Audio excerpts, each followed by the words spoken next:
Hey, SpongeBob conspiracy. Oh, what? Conspiracy? Yeah, conspiracy. Fix it. Know what I'm saying? Number 6, the Goofy Goober alien death cult theory.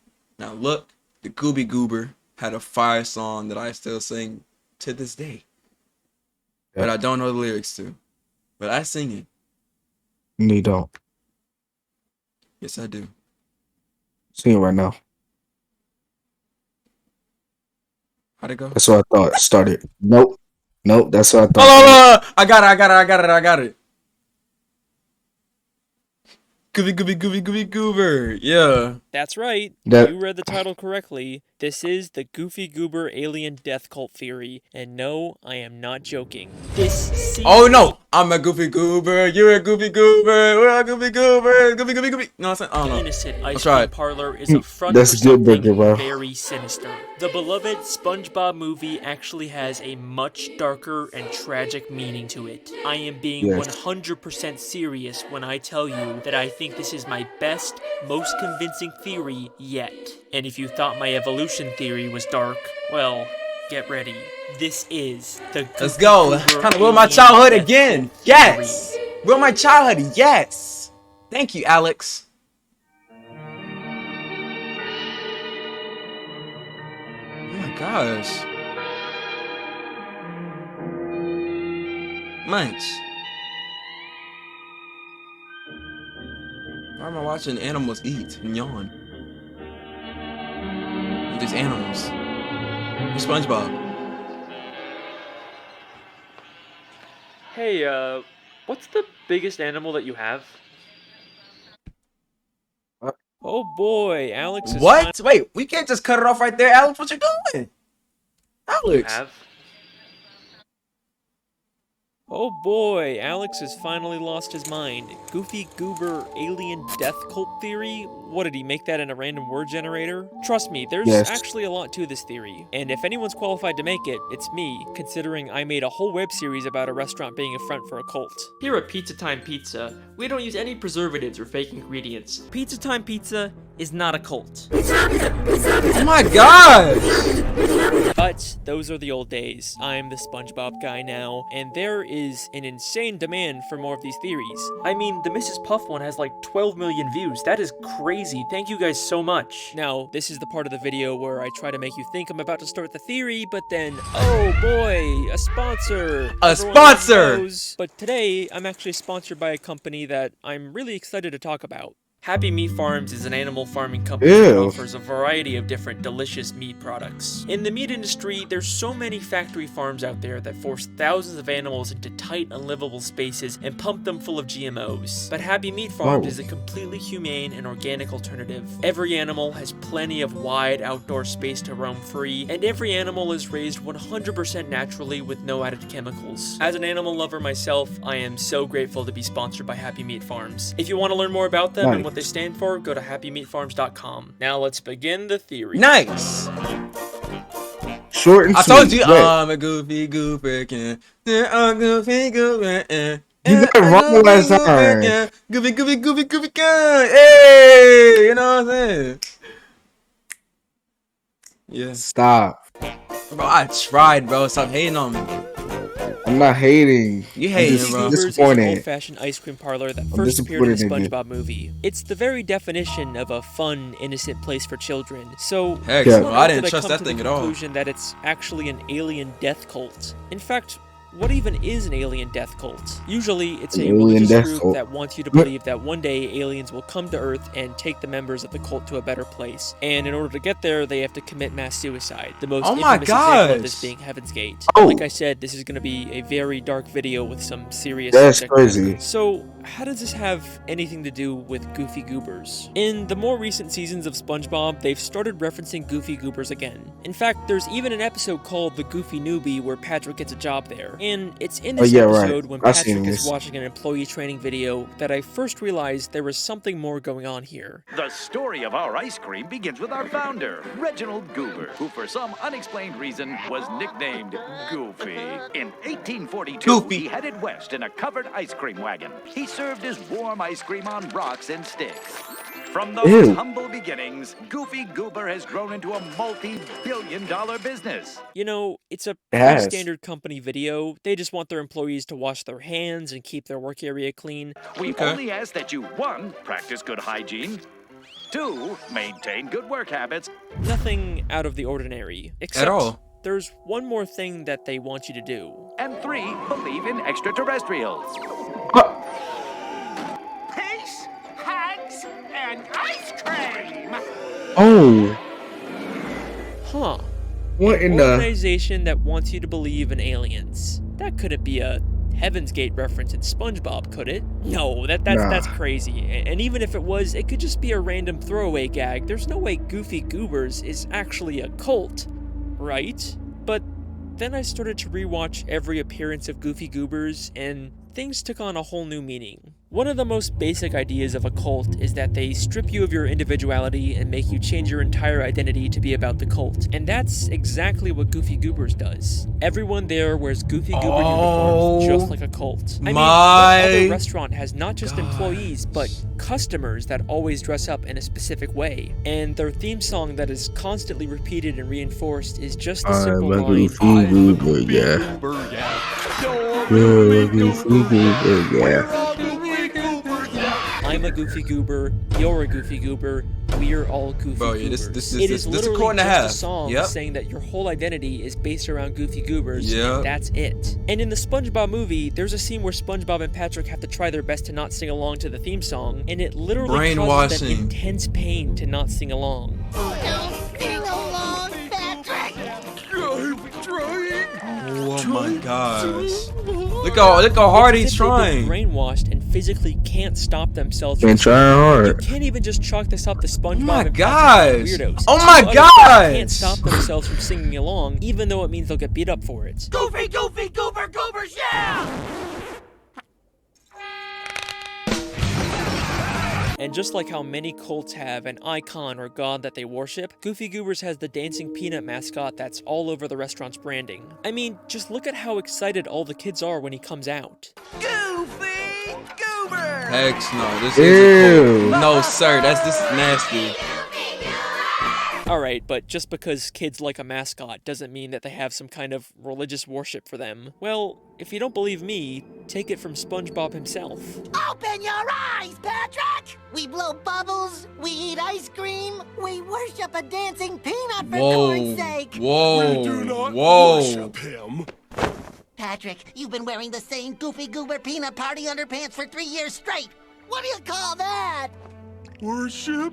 In the SpongeBob movie Nasty. video game, there's even a Goofy Goober token that reads, "In Goofy we trust," replacing the word Whoa. God with Goofy. Things are looking awfully culty, aren't they? Cults will Yeah. also often create reading material about their beliefs for their followers to read, and Goofy Goobers is no exception to this. In the new SpongeBob spin-off, The Patrick Star Show, we see a Goofy Goober employee reading some kind of book about ice cream. And look at him, he's not busy working, he's choosing to read this in his downtime. I mean, compare him to Squidward, who sometimes reads in his downtime at work. It's not like he's reading about the Krusty Krab. This book looks a lot like it's a doctrine for a cult's beliefs. A major part of how cults get so successful is by getting their followers to give them money. Now, obviously Goofy Goobers charges people for ice cream, but they actually convince their followers to trade their money for a made-up Goofy Goober currency. I don't know what Plankton's paying you, but if you let us go, I can make it worth your while. Wow. What is this? That, sir, is $5 Goober dollars. Legal tender at any participating Goofy Goober. This would explain how the Goofy Goober founder, Dude. an idiot who sold ice cream on rocks and sticks, turned the company into a multi-billion-dollar franchise. He convinced people to believe that aliens would one day take them to a better place and got them to give him all their money. Another tactic that cults use to indoctrinate people is overloading them with compliments and making them feel special. And that's exactly what Goofy Goobers does to Patrick when he gets a job there. The training video says that they appreciate him. Hello and welcome. As a new Goofy Goober employee, we'd like you to know that we appreciate you. And then his manager says the exact same thing. I'm your manager, and I want you to know that I appreciate you. And then despite Patrick messing up and causing chaos, the manager says it once again. I'll give you another chance tomorrow. If it doesn't work out, I'm afraid you're fired. in a most appreciative way. Nah, there that's is no reason for weird. the manager to be this appreciative of Patrick after all the terrible work he's done. Right. He's just trying to emotionally manipulate him. The tactic is especially effective on vulnerable people like children, and we see this in the Patrick Star Show. Not only did Patrick start eating Goofy Goober ice cream when he was young, and eventually ended up working there and worshipping their god, but this green kid also grew up to become an employee at Goofy Goober's. What? Oh, he's in He's the in the movie. come. Pattern Oh! here. Kids who eat the ice cream all eventually join the cult. They are specifically targeting children for indoctrination, but their manipulation goes far beyond just psychological tactics. Trust me, we've just scratched the surface Oh of my how far Goofy gosh. Goobers will go to brainwash its members. Things are about to get Hold dark. on, this kind of getting weird. I'm getting goosebumps. What's going on?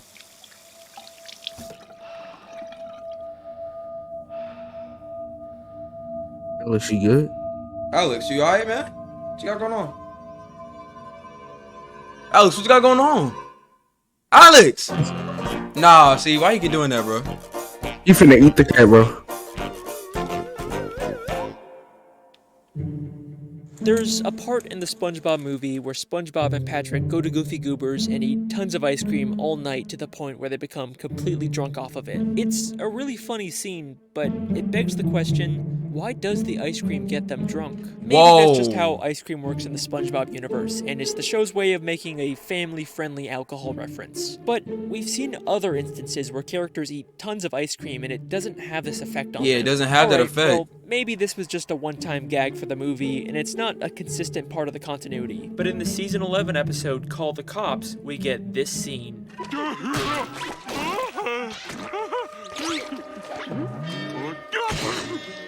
One too many Goofy Goobers again, eh, Patrick? Whoa.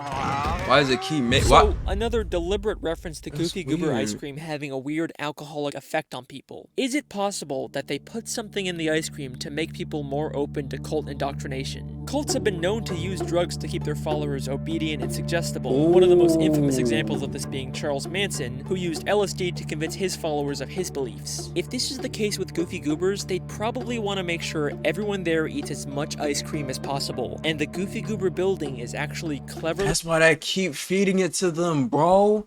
designed in a way to ensure that this happens. There are no windows in the entire building, so you can't tell whether it's day or night. And the Goofy Goober clock just has random numbers on it, so it's impossible to keep track of time. Yo, this is weird! This SpongeBob eats ice cream all night and is actually late for work for the very first time. Also, can I point out the fact that the eyes on the clock seem to follow Patrick around? It's a really creepy and specific detail. Nah, what's to going on, include. bro? I mean, we know from the movie that the eyes are usually supposed to be looking straight ahead, but here they're always watching Patrick, their next target for indoctrination. Now, if the ice cream is what keeps their followers in line, they definitely want to make sure their employees were eating as much as possible. And it turns out, Goofy Goobers actually has a policy about this. Wow, I can't believe Goofy Goober's employees get to eat all the ice cream they want on this job.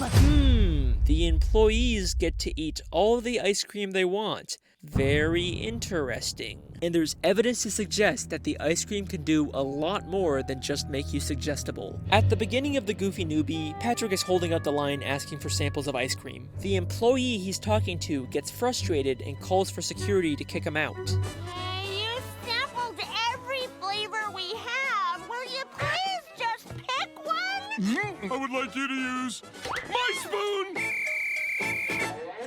Security, we have a sample mooch at the counter. But there's something oddly familiar about this employee. Hang on a second. Isn't that Patrick's sister?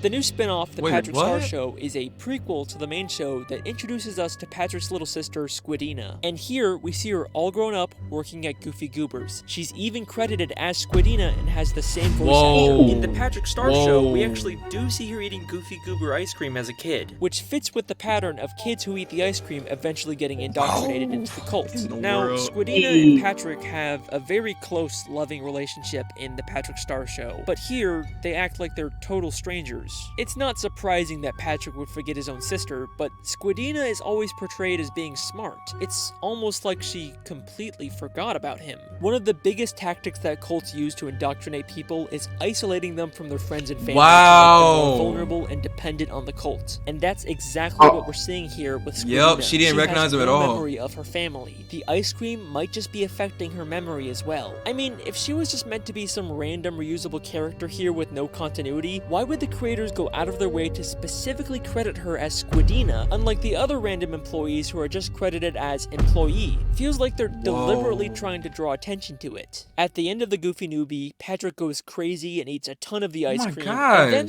the episode ends in a very interesting way. Even the UFO. Oh my gosh! No, SpongeBob, they know what they were doing. No, sir. They knew exactly what they were doing with this, bro. Yup, they got him. They got him. Patrick, they got you, gang. Yup. And that's how you get snatched. I don't think Patrick was actually abducted by aliens. I mean, we see him on Earth in the very next episode, and the UFO has the same fake look as the one in the training video. I think that because of all the ice cream he ate, he now fully accepts the Goofy Goober's beliefs, and it's caused him to hallucinate the UFO. So, at this point, I'd say we can make a very strong case for Goofy Goobers being a cult, but with this realization comes a very dark and tragic new meaning for the SpongeBob movie. Believe me, you will never look at that movie the same way again. Bro, stop doing this to me, Alex. Why? Why? What'd I do to you? Hello?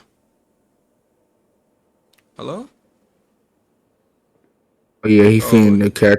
Him and his He feeding the cat to the monster in his basement. Right. Following the last episode. Yes, I say episode because this is like a TV show. That poor cat don't know what they getting into. Dang, you dead, cat. Rest in peace. He even named the cat. That's how you know. He probably found a stray cat. Nah, he was looking for the largest animal that they could find. Oh yeah. At the place. The pet supermarket. Bro, you finna ruin my childhood again. You already did a little bit. You'll be alright. The 2004 SpongeBob movie is my favorite thing to come out of the franchise. It's funny, oh my gosh, smacked the mess out of Mr. Krabs. It encapsulates everything great about SpongeBob. In this movie, SpongeBob goes on a journey of self-discovery and realizes that he doesn't need to change who he is and grow up to fit into society. He just has to embrace his inner kid and be himself. It's a great message that feels really fitting for the character. But if you replace the word kid with Goofy Goober, SpongeBob's arc takes on a whole new meaning. It's not about SpongeBob embracing being himself. It's about SpongeBob fully accepting the indoctrination and beliefs of the Goofy Goober cult. The movie starts with SpongeBob not getting promoted to manager of the new Krusty Krab, a job that he desperately wanted and believed that he would get. When he finds out that Squidward got chosen instead of him, it completely destroys him.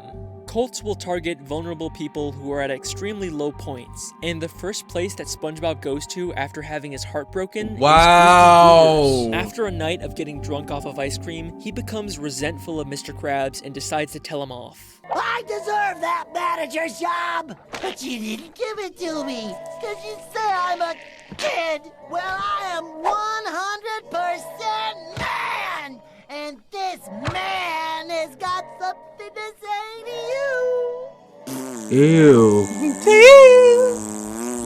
In fact, if King Neptune didn't interrupt and try to kill Mr. Krabs, SpongeBob probably would have quit and been fully able to join the cult. SpongeBob and Patrick go on a quest. So his job saved him. Retrieve Neptune's crown, and it's almost like every obstacle they face along the way is specifically designed to make SpongeBob and Patrick realize the dark truth about Goofy Goobers, but they fail to do so at every turn. So, they first stop at this tough guy bar that's full of men who beat up anyone that isn't manly enough. Right. But I think there's My actually a gosh. lot more going on here than it seems. This place actually has an insane amount of similarities to the Goofy Goober ice cream parlor. They're both shaped In a like way. boats, they both have bikes Ooh. out front and a bar inside, Ooh. and they both have two-word titles that start with the same letter, Goofy Goobers and Thug Tug. Is it possible that this place is actually a former Goofy Goobers establishment that was abandoned? I mean, they literally have the Goofy Goober theme song on hand. It's the Goofy Goober theme song. And they claim that no kids are allowed here, yet we see some old kid-sized handprints in the bathroom. What in the world? If this really is a former Goofy Goobers, then these guys would probably know the truth about the cult, which would explain why they're so against having anyone who's not manly in the bar. It's not because they hate kids, it's because they're trying to keep out a dangerous cult. If SpongeBob and Patrick just stuck around a little longer, maybe they would have learned this too, but they quickly sneak out and even make fun of the tough guys at the bar. Come on, Pat, one more time. Okay, we're on a baby hunt, and don't think we don't know how to weed them out. Clearly, they didn't get the lesson Ugh. they were supposed to from this place. Then they go through a fish graveyard and stop at a random ice cream stand, but it turns out it was actually a trap for a monster to lure unsuspecting victims. Okay, Yes. Patrick, you can let go now. An ice cream store that's a facade for something darker that lures people in and Oh keeps them my trapped. gosh! It's like the ocean is literally screaming the truth to SpongeBob and Patrick, but they're just not aren't getting it. But then they reach an obstacle that's just too great for them to pass, and it makes them reevaluate some things about themselves. We're not kids. Open your eyes, Patrick! We worship a dancing peanut for corn's sake! You've been wearing the same Goofy Goober peanut party underpants for 3 years straight! Oh, you're right, SpongeBob. It isn't until Mindy helps them realize that they're more than just Goofy Goober kids that they can continue on their journey. They sing an entire song about how they believe in themselves now, and Patrick even says this. Now that we're men... I changed my underwear. They have finally broken free from the cult's indoctrination, but unfortunately, it doesn't last very long. They're stopped by a hitman Plankton hired to take them out, and he completely destroys all the progress they've made to grow as characters. Step aside and you won't have to feel the awesome wrath of our mustaches. These. They were fake? Of course they were fake. They end up getting abducted by a scuba diver who, to them, is a terrifying alien from another world, which is an interesting parallel to Reginald Goober being taken by aliens. Oh. I can see that. Yep. They're taken to Shell City in a room full of dead fish, a place Oh. eerily similar to a death cult after a mass suicide. While SpongeBob and Patrick are being dried to death, they decide to fully embrace the Goofy Goober's beliefs and spend their last moments alive singing the Goofy Goober theme song. Bro, this is weird. They're burning from the inside out, fam. Singing the Goofy Goober chant. Yeah. And then get saved right after. Oh my gosh! But then, just like death cults always promise, they and everyone in the room are reborn when the sprinkler system comes Yup! on. Yup! Oh, this is weird. Wow. Whew, this is it's getting real dark. Then we get to the climactic finale of the movie. Oh SpongeBob no, returns not to Trey the Krusty Rags. Krab, now a changed man. He has to battle Plankton and his army of mind-controlled slaves, and this is how the final confrontation plays out. And if I've learned anything during that time, it's that you are who you are. So yeah, I'm a kid, and I'm also a goofball, and a wingnut, and a knucklehead McSpagatron! What's going on here? But most of all, I'm... Hey, settle down. The Goofy Goober. Take it easy. What the scallop? I'm a Goofy Goober! I'm a Goofy Goober. On first Wow. watch, this is such a satisfying and cathartic moment for SpongeBob. But in I reality, didn't think of it like this that. is the moment that he has gone past the point of no return and Yup. becomes a He's- Goofy Goober. Mm-hmm. Now, He's fully this is into the normally cult. when I pretend like the video was over and then surprise you with a last-minute twist, but I don't need to pretend this time. If you think this entire video has been insane rambling and none of this could possibly be intentional, well then just for you, I have saved my best piece of evidence. for last. No! Are you ready? While SpongeBob sings the Goofy Goober song, we cut to him standing on the world and getting abducted by a U.S. Oh my gosh! Ah! Are you serious? Oh my gosh! UFO, and even the UFO's lights make a pattern of red, yellow, red, which is eerily Goofy similar to the Goober. Goofy Goober UFO that Oh my gosh!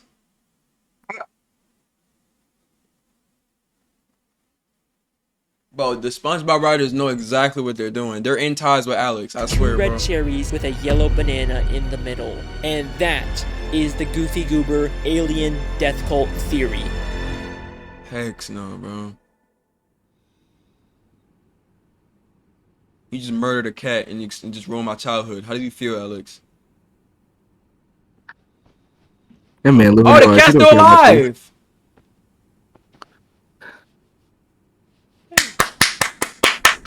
Wait, you didn't hold up your side of the deal though.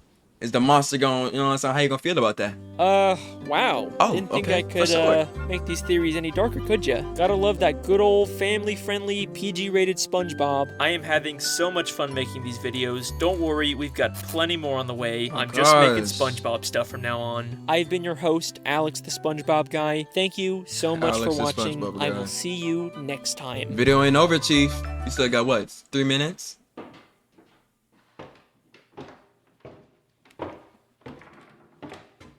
Are you gonna?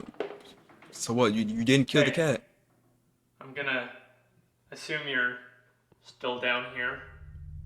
I thought about what you asked, and I'm sorry, I just can't. I mean, it's one thing to buy you meat, but a living animal, like a cat, that's not a line that I'm willing to cross. And if that means you're not gonna give me SpongeBob theories anymore, then so be it. But honestly, man, good luck finding someone else that's gonna be willing to be a part of whatever this weird relationship is between us. Come on, I know you can hear me. Whoa. Whoa.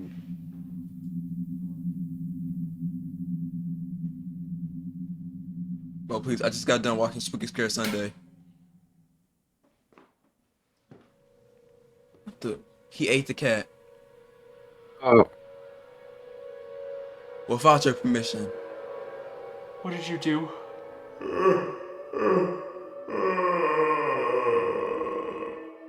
My boy, I took what you brought me. No, but I changed my mind. I didn't give you the cat. You purchased the cat. You brought it to this home. I simply finished the job. No, this is not what I wanted, okay? This isn't worth it. We are fucking done.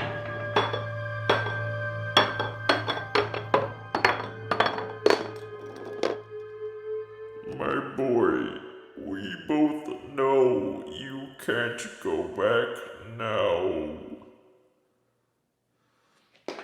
Okay, this is the last time, and then I want you out of this house.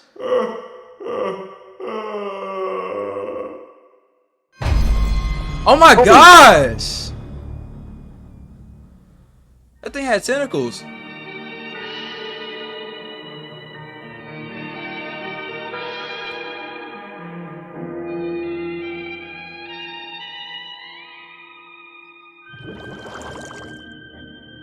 Okay. So that happened. Man, we know Alex ain't never gonna quit, man. Them views, them ad revenue money hitting different, man.